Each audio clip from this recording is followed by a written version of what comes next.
Bendita seja a Trindade, para sempre seja bendita. Leitura do livro Suma Demoníaca do Padre José Antônio Fortea. Hoje entramos na parte 6, o Inferno. Questão 89.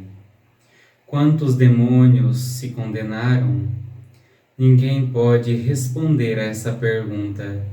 Sabemos que existem milhares de milhões de anjos, já que no livro de Daniel se diz, referindo-se aos anjos, que milhares e milhares o serviam, dezenas de milhares o assistiam.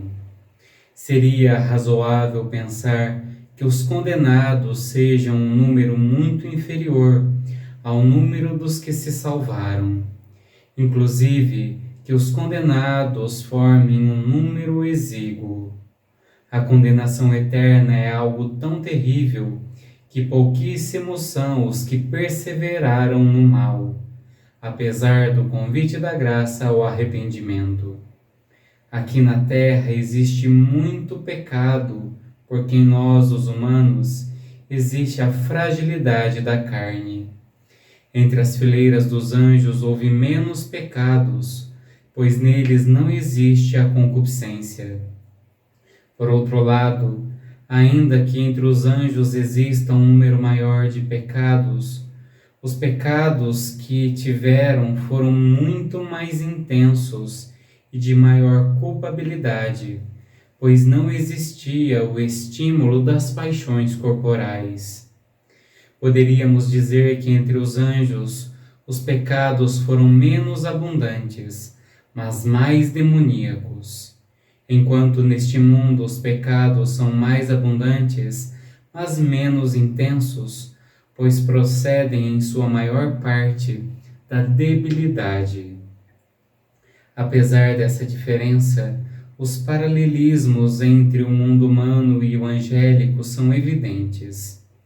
A evolução da santidade ou da iniquidade são similares, ainda que não idênticas. Podemos compreender como é a psicologia de um demônio, pois alguns homens entre nós chegam a ser como demônios. Um SS como Mengele, um mafioso que assassina por dinheiro, um terrorista que procura fazer o maior mal possível, são como demônios com corpo. E ainda que enquanto estejam vivos possam se arrepender, cada vez mais vão se assemelhando a verdadeiros demônios ainda em vida.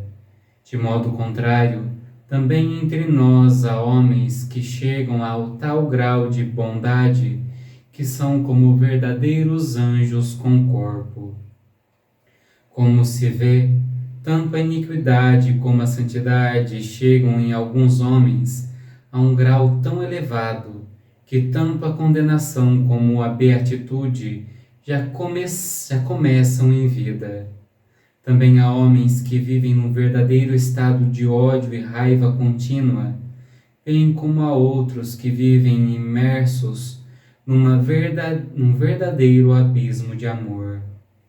A eternidade não é outra coisa senão a continuação nesse estado em que cada um se colocou. Para os santos, a eternidade será esse amor que já possuem, mais Deus. Com os condenados, a condenação será deixar-lhes pela eternidade esse estado em que já se encontram na terra. Céu e inferno já começam na terra.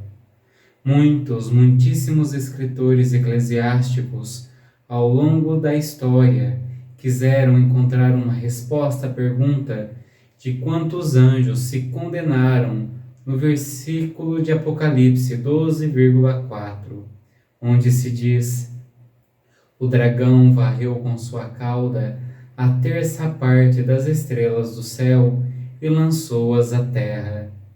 Eu interpretaria este versículo no sentido de que, no primeiro momento, uma terceira parte dos anjos deixou-se seduzir pelas razões de Satanás. Mas depois, em minha opinião, muitos voltaram graças à grande batalha que houve nos céus. Deus abençoe.